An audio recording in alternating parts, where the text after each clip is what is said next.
A plane electromagnetic wave is represented by the equation E equal 100 cos 6 into 10 power 8 t plus 4x volt per meter. Calculation करना है refractive index of medium, second velocity of the electromagnetic wave in medium and expression for magnetic field. इतना calculation हम लोगों को करना है। ये problem number 4B है सेक्शन डी की। ये भी 3 मार्क्स की प्रॉब्लम अभी 2024 में जो फिजिक्स का पेपर हुआ यूपी बोर्ड का उसमें पूछी गई थी। तो इसका सोल्यूशन हम कैसे करेंगे? जो इलेक्ट्रोमैग्नेटिक वेव दी गई है उसको हम लिखेंगे E इक्वल कितना दिया है 100 cos 6 into 10 power 8 t plus 4x। तो standard equation of electromagnetic wave उससे इसको हम कंपैरिजन करेंगे। E इक्वल टू होता है E not cos omega t plus kx। इसको इक्वेशन नंबर फर्स्ट लिख लेंगे। Equation second, compare equation first and second, दोनों को कंपेयर कर लेंगे। तो ओमेगा की जो वैल्यू है वो कितनी है, ओमेगा टी कंपेयर करेंगे तो ओमेगा इक्वल टू क्या आ जाएगा, ओमेगा इक्वल टू दी गई 6 इंटू 10 पावर 8 रेडियन। रेडियन में निकालते हैं ना, यूनिट को स्मॉल लेटर से लिखते हैं। और यहां पे के कितना दिया है, के इक्वल टू 4। ओमेगा इक्वल क्या होता है, अगर फ्रीक्वेंसी न्यू है तो ओमेगा को क्या लिखेंगे 2 पाई न्यू। तो यहां पे लिख लेंगे 2 pi nu equal 6 into 10 power 8। तो न्यू इक्वल टू यहां से आ जाएगा 6 इंटू 10 पावर 8 अपॉन 2 पाई। प्रोपगेशन कांस्टेंट ओमेगा है, एंगुलर यहाँ पे एंगुलर वेलोसिटी निकाली है। ओमेगा इज इक्वल टू कितना है 6 इंटू 10 पावर 8 रेडियन, और के है प्रोपगेशन कांस्टेंट, संचरण नियतांक कहते हैं इसको। तो ये प्रोपगेशन कांस्टेंट होता है, इसको हम लिखते हैं 2 पाई अपॉन लेमडा। के की वैल्यू कितनी होती 2 पाई अपॉन लेमडा। जिस तरह से ओमेगा 2 पाई न्यू होता है उसी तरह प्रोपगेशन कांस्टेंट के की वैल्यू होती है 2 पाई अपॉन लेमडा। तो इसकी वैल्यू कितनी दी गई है 4 के इक्वल हो जाएगा। तो यहां से लेमडा की वैल्यू आप कैलकुलेट कर सकते हैं। तो लेमडा इक्वल टू कितना आ जाएगा, लेमडा इक्वल आ जाएगा 2 पाई अपॉन 4। तो ये वैल्यू आपने कैलकुलेट की। तो सबसे पहले हम रेफ्रेक्टिव इंडेक्स कैलकुलेट ना करके हम सबसे पहले velocity of electromagnetic wave in medium calculate करेंगे। तो वेलोसिटी का फार्मूला सेकेंड टर्म हम पहले कैलकुलेट करना है। वेलोसिटी ऑफ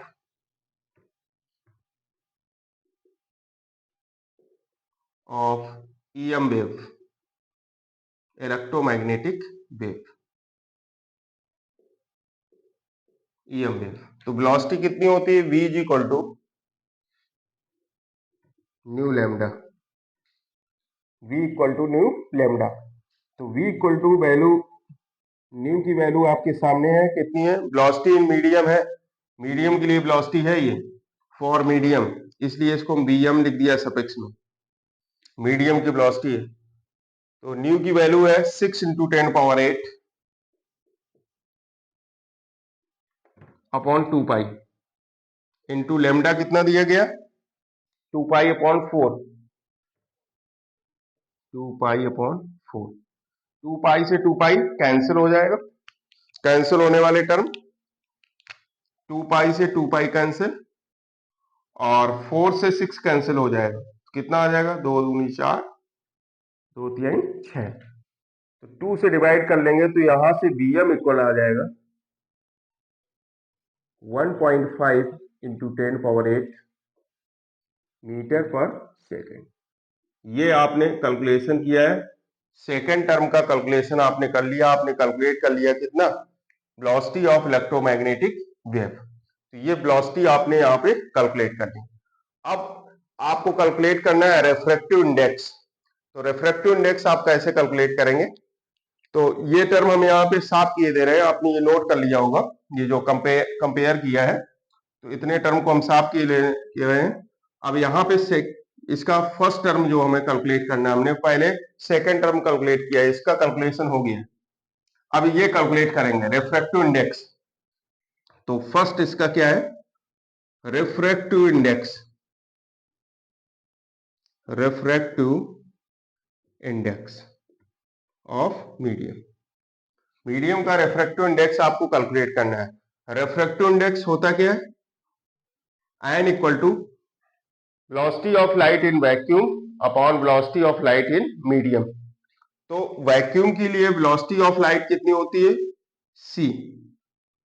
लाइट वेलोसिटी जो होती है उसी इसको हम बोलते हैं velocity of light in vacuum, in vacuum. Vacuum के लिए वेलोसिटी होती है। और इसका जो सेकंड टर्म है upon Vm, velocity of light in medium,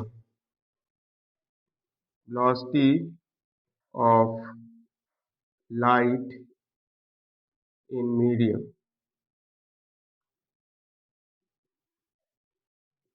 तो velocity of light in vacuum आपको पता होगा कितनी होती है velocity? 3 into 10 power 8 upon velocity of light in medium. तो मीडियम की वेलोसिटी ऑफ लाइट कितनी होती है? Vm की वैल्यू दी गई 1.6 इंटू 10 पावर 8। ये दोनों टर्म कैंसिल हो जाएंगे, 10 पावर 8 10 पावर 8। तो इसका पॉइंट हटाएंगे तो यहाँ आ जाएगा 30 अपॉन 15। तो 15 से कैंसिल हो जाएगा, 15 टू या 30। तो यहाँ पे refractive index dimension less quantity है, इसलिए इसकी वैल्यू कितनी है? 2 वैल्यू आ गई। कितनी वैल्यू है? 2। तो ये कैलकुलेशन आपने किया, रिफ्रैक्टिव इंडेक्स कैलकुलेट किया और वेलोसिटी ऑफ इलेक्ट्रोमैग्नेटिक वेव। आपके दो सॉल्यूशन आपके सामने, एक तो रिफ्रैक्टिव इंडेक्स और velocity of the electromagnetic wave in medium. अब आपको कैलकुलेट करना है कि एक्सप्रेशन फॉर मैग्नेटिक फील्ड। तो मैग्नेटिक फील्ड का एक्सप्रेशन आप कैलकुलेट कैसे करेंगे? इस टर्म को हम साफ किए दे रहे हैं, एक्सप्रेशन ऑफ मैग्नेटिक फील्ड। तो मैग्नेटिक फील्ड किस तरीके से कनेक्टेड है एक दूसरे से, उसको हम देखेंगे। तो मैग्नेटिक फील्ड का एक रिलेशन होता है कि जो मैग्नेटिक फील्ड होती है वो इलेक्ट्रिक फील्ड के साथ क्या रिलेशन होता है। इसका third point, V not equal to होता है E not upon C। V not equal to E not upon C। तो एक्सप्रेशन मैग्नेटिक फील्ड का आपको कैलकुलेट करना है, तो V नॉट की वैल्यू क्या आ जाएगी? E नॉट आपके सामने दिया गया है, E नॉट की वैल्यू कितनी है? 100। तो E नॉट की जगह हो जाएगा 100 अपॉन C की वैल्यू है 3 इंटू 10 पावर 8, 3 इंटू 10 पावर 8। अब आप यहां पे डिवाइड कर लेंगे तो कितना आ जाएगा? 3 से 100 में आप डिवाइड कर लेंगे, 3 से भाग दे देंगे 100 में, तो कितना आ जाएगा? इसकी वैल्यू आएगी 33.3। 3 त्रिका 9, एक फिर से 10 होगा, फिर 3 त्रिका 9, फिर से पॉइंट लगाएंगे इंटू 10 पावर -8 टेस्ला। ये वैल्यू आपके सामने मैग्नेटिक फील्ड की है। तो ये सभी टर्म आपने कैलकुलेट किए हैं। फर्स्ट टर्म आपने यहाँ पे रिफ्रैक्टिव इंडेक्स कैलकुलेट किया था और इसके बाद एक्सप्रेशन ऑफ मैग्नेटिक फील्ड। तो एक बार समरी के लिए हम रिफ्रैक्टिव इंडेक्स का हमने फार्मूला लगाया था, n is equal to C upon V।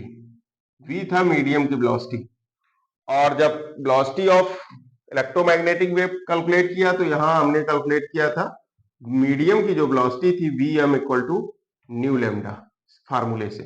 और न्यू कहां से आया था? न्यू हमने निकाला था ओमेगा से, और लेमडा निकाला था प्रोपगेशन कांस्टेंट से। ये दो वैल्यू। इसके बाद एक्सप्रेशन ऑफ मैग्नेटिक फील्ड आपके सामने। इस तरीके से ये न्यूमेरिकल पूरा 3 मार्क्स का था। एक एक मार्क्स की, अगर आपने ये प्रॉब्लम ठीक की है तो एक नंबर आपको यहां मिलेगा, एक नंबर इसमें मिल जाएगा, एक नंबर इसमें। 3 नंबर की ये अलग अलग प्रॉब्लम थी, एक एक नंबर की थी। तो टोटल प्रॉब्लम इस न्यूमेरिकल के लिए जो 4B न्यूमेरिकल था वो 3 मार्क्स की थी। इसमें कोई भी प्रॉब्लम आपने गलत की होगी उसके नंबर आपके कट हो जाएंगे। तो इस तरीके से आपको सोल्यूशन करना था। अब हम देखते हैं 4C।